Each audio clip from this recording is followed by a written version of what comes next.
반갑습니다, 여러분. 오늘은 주식시장에서 꼭 알아야 할 권리락 개념에 대해서 알아보도록 하겠습니다.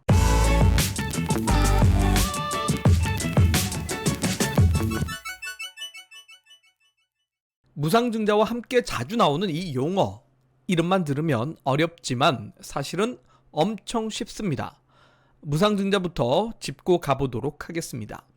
자, 예를 들어서 100% 무상증자를 한다라고 할 때 이 무상증자라는 개념에 대해서는 앞서 영상을 통해서 다뤘지만, 내가 주식을 한 주 갖고 있으면 똑같은 주식 한 주를 회사로부터 공짜로 더 받게 됩니다. 내가 주식을 1000주를 갖고 있으면 똑같이 주식을 1000주를 회사로부터 받게 됩니다. 그렇다면 주식이 10,000주를 갖고 있을 경우 추가로 10,000주를 더 받음으로써 20,000주가 되겠죠. 그래서 에코아이라는 기업의 최근 주가 추이를 잘 보시면 무상증자가 2025년 4월에 발생을 한 이후로 주가가 상승을 하다가 권리락이 발생한 사례를 볼 수가 있는데, 여기에서 이제 무상증자는 기존에 에코아이라는 주식을 투자했던 사람들, 기존 주주들에게 주식을 나눠주게 됩니다. 주식은 나눠주지만 시가총액은 그대로인 개념인 거죠. 그래서 무상증자를 하는 것은 결국은 자본 안에는 자본금과 이익잉여금이라는 것이 있는데, 자본금의 경우는 회사가 어떻게 보면 이 회사를 창업하기 위해서, 이 회사를 설립하기 위해서 준비한 돈이다라고 봤을 때, 이익잉여금은 회사가 수익을 발생함으로써 남는 잉여금입니다. 그런데 이 잉여금을 그대로 두고 잉여금이 크게 발생할 때마다 주주들에게 배당을 줄 거냐, 아니면 잉여금의 일부를 자본금으로 전환을 해서 자본금 자체를 늘림으로써 회사의 자본 규모를 키울 것이냐, 요 개념이라고 보시면 될 것 같고, 어차피 자본금과 잉여금을 합쳐서 자본이라고 부르기 때문에 잉여금을 자본으로 돌리든 잉여금을 그대로 두든 자본의 변화는 없습니다. 자, 자본의 변화가 없다라는 것은 자본 플러스 부채는 자산인데 자산에도 변화는 없기 때문에 시가총액이 변하지는 않는다, 이렇게 보시면 될 것 같고, 결국 회사가 이익잉여금을 자본금으로 전환을 함으로써 시가총액은 그대로이나 회사가 자본금을 더 가졌기 때문에 기존 주주들에게 주식수를 더 나눠준다, 이렇게 이해하시면 될 것 같습니다. 자, 예를 들자면 이전에 주가가 5,000원이었던 종목이고 발행 주식수가 10,000주였던 회사로 치겠습니다. 그래서 보통은 주가 곱하기 주식수는 시가총액입니다. 그러면 현재 주가가 5,000원이고 발행 주식수가 10,000주기 때문에 시가총액은 5천만 원이 되는 거죠. 5천만 원의 시가총액을 갖고 있는 회사인데, 자, 100% 무상증자를 하게 된다면 어떻게 되겠습니까? 시가총액은 그대로입니다. 그리고 주식수는 10,000주에서 무상증자를 했기 때문에 주식수가 늘어남으로써 20,000주가 되게 됩니다. 자, 그러면 주가는 어떻게 될까요? 그대로 5,000원이 될 수는 없죠. 그래서 5천만 원에서 20,000주를 나누게 되면 결국은 이제 주가가 나타나게 되고 주가는 2,500원이 됩니다. 자, 그러면 5,000원에서 2,500원으로 주가가 낮아진다. 누군가가 팔아서 낮아질까요? 아닙니다.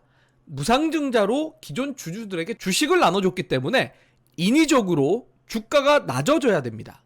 시가총액은 그대로이지만 주가가 낮아지기 때문에 이거를 장중에 시간을 들여가면서 주가가 낮아지는 것이 아니라 특정 시간 특정 일에 주가를 뚝 떨어뜨리게 되는데, 그 뚝 떨어뜨리는 날을 바로 권리락이라고 부릅니다.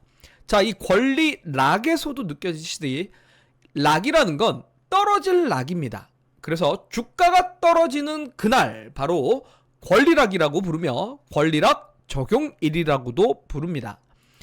자, 그렇기 때문에 이 권리락이라는 건 사전적인 개념은 신주를 배정받을 권리가 소멸되는 날이다라고 여러분들이 아마 인터넷에 검색하면 이렇게 나와 있을 겁니다.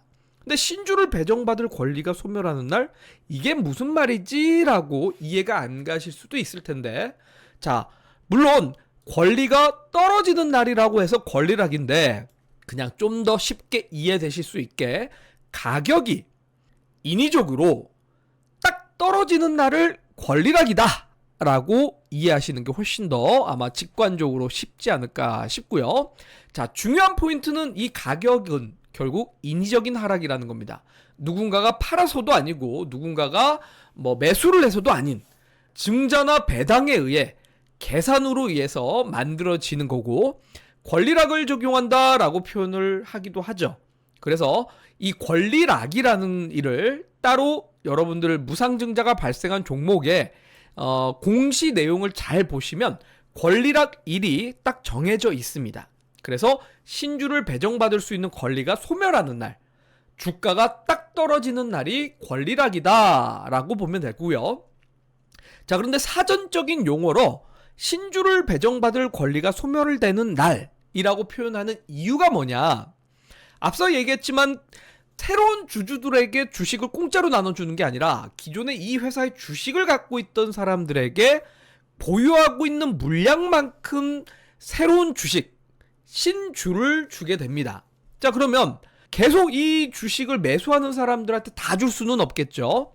그렇기 때문에 딱 날짜를 정합니다. 그래서 신주 배정 기준일이라는 표현이 있는데 신주를 배정받을 수 있는 기준일이다라는 개념이고 보통은 예를 들어서 5월 19일이 신주 배정일이다라고 할 경우에는 5월 19일 기준으로 이 회사의 주식을 갖고 있는 사람들만이 주주 명부, 소위 이 회사의 주식을 갖고 있는 사람들의 이름, 명부를 기록을 하게 되는 딱 만기일이라고 보면 됩니다. 자, 그러면 5월 19일까지 매수를 해야 되느냐가 아니라 5월 19일까지 보유를 해야 된다라고 보면 일반적으로 여러분들 주식이라는 개념이 오늘 산다고 오늘 바로 내 계좌에 들어오진 않죠. 오늘 사서 보통 D+2 거래일, 이 영업일 뒤에 내 계좌에 들어옵니다. 또한 오늘 팔아도 당장 수익금이 내 계좌에 들어오는 게 아니라 이틀 뒤에 들어오게 되죠. 그렇기 때문에 결제일 기준으로 이 영업일 뒤에 주주 명부에 기록이 되기 때문에 5월 19일이 신주 배정일이다 라고 할 경우에는 이틀 전인 5월 17일까지 매수를 해야 되는 게 바로 무상증자를 받을 수가 있는 권리가 생깁니다.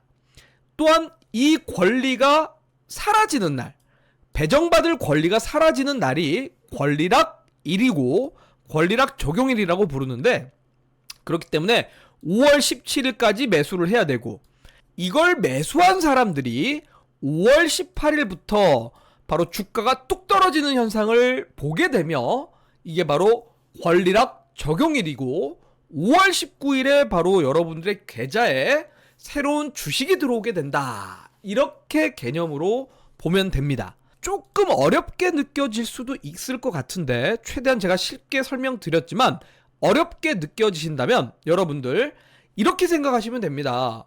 여러분들 아마 부동산 매매를 해보신 분들 아시겠지만 집을 샀을 때 바로 내 집이 됩니까? 잔금 다 치렀다고 당장 내 집이 되는 게 아닙니다. 어떻게 해야 되죠? 등기부에 이름을 써야 됩니다. 그래야 진짜 주인이 되는 건데요. 보통 이제 여러분들이 집을 산 다음에 뭐 합니까? 일반적으로는 등기부 등본을 적고 등록을 하게 되죠. 그래서 이제 정확하게 여러분들이 이름이 딱 적혔어야 법무사들에게 등기를 맡겨서 정확하게 등기가 됐을 때부터 집주인이 되는 거하고 똑같습니다. 그러니까 주식도 마찬가지입니다. 당장 오늘 매수했다고 내 주식이 아니고 내가 주주가 되는 게 아니라 플러스 이 영업일 이후에나 주주 명부에 이름이 올라간다 라고 보면 되고 5월 17일에 산 사람들은 바로 5월 19일에 보유한 걸로 되기 때문에 5월 18일 배당락 일에 가격이 뚝 떨어지더라도 5월 19일에 신주가 들어오기 때문에 문제가 되진 않는다 라고 보시면 될 것 같고 5월 18일에 산 사람들은 무상증자를 받을 수가 없습니다. 그래서 권리락이라는 게 왜 갑자기 주가가 뚝 떨어질까요? 라고 한다면 이런 개념입니다. 시가총액이다. 회사의 가치는 변하지 않습니다. 하지만 기존에 예를 들어서 5,000원 하던 회사가 무상증자를 줬기 때문에 2,500원으로 주가가 떨어지게 되는 현상이 되게 됩니다. 그러면 기존에 나는 5,000원에 샀는데 어떻게 해야 되나요? 배당락 이후에 여러분들한테 그만큼의 신주가 들어오기 때문에 가격이 다 맞춰지게 됨으로써 여러분들이 손실을 보는 구조가 되지는 않는다. 이렇게 보시면 될 것 같고요. 자, 이런 식으로 에코아이라는 기업에 권리락이 발생했을 때 기준가와 권리락 실시일이라고 딱 적혀 있습니다. 권리락 실시일이라는 건 권리락 적용일을 얘기하고요. 기준가라는 건 기존의 이 주가가 얼마였느냐. 예를 들자면 이제 36,600원이었는데 권리락 전날 36,600원이었기 때문에 배당락일 또는 권리락일에는 기준 가격이 기존의 가격이었던 구간의 50%를 적용해서 기준가가 1,300원으로 적용이 된다라는 거고, 권리락일부터 1,300원으로 가격이 인위적인 하락을 해서 출발한다. 이렇게 보시면 될 것 같습니다. 그러면 기존의 주가 대비 1,300원 대비 주가가 올라가야지만 수익을 보는 구조지, 1,300원 밑으로 주가가 떨어지게 되면 무상증자를 받은 사람들은 또 손실을 볼 수 있기 때문에 그 부분도 염두하시면서 투자 결정을 하셔야 될 것 같습니다. 자, 권리락은 무상증자나 배당락처럼 인위적으로 가격을 조종하는 이벤트입니다. 신주 배정일, 주식을 보유해야지만 신주를 받을 수가 있으며 그 기준일 마이너스 영업일이 권리락 적용일이고 그날 주가는 권리락 기준가로 조정이 됩니다.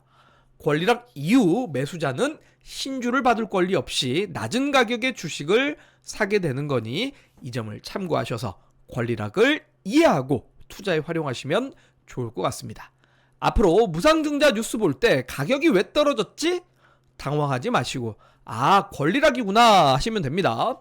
더 많은 주식 공부 같이 해보실 분들은 좋아요와 구독, 알림 설정 잊지 마시고 저는 다음 영상을 통해서 뵙도록 하겠습니다. 감사합니다.